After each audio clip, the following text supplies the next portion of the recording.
big story all across the nation yesterday. They're putting in more foods. Jelly beans, gum, potato chips. Is it too much? Are kids going to use too much of it?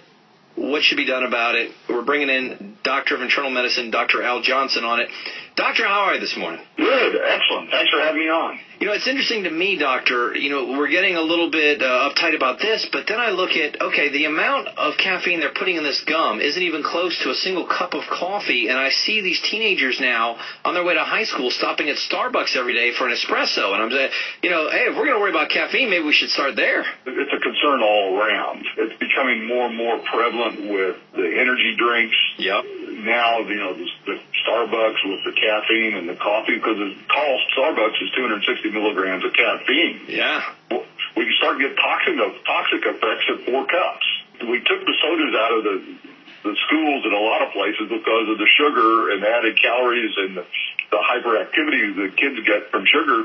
Now they not only get sugar, but they get caffeine with it, and they're opening coffee bars in high school. Inside the school, yeah, that's what I find interesting. Inside the school, so if a couple cups of coffee is way more than one soda, and you could drink that fairly easily in a day at school, one in the morning, one at lunch, or whatever. What level do the parents need to start worrying about? How much caffeine, if you're watching your kid drink and eat during the day, is too much? The Association of Pediatrics says that they need to get out and they exercise, eat healthy foods, maintain a good weight, and stay away from the stimulants because they only give you an up and then a down. Sure. And now, the problem is, Doctor, that most adults, most of us, take a lot of caffeine in every day.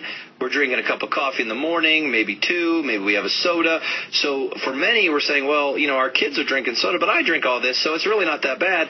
What level even for adults is too much? I think 1 or 2 cups of coffee may be okay for adults. I try to keep my patients, if they have to have their coffee, for 1 cup a day, which is about 200, 250 milligrams of caffeine. Try to be moderate in the situation, because if you drink it late in the day, it'll last 6 to 8 hours, and it affects your sleep because it's a stimulant. So we see more and more people come in and say, I can't sleep.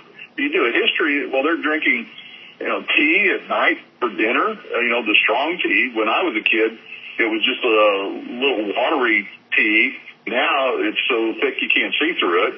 And then there are other stimulant properties, like in coffee, there's the olefins, which are oils that are also stimulation with coffee. So the compounded effect that you get.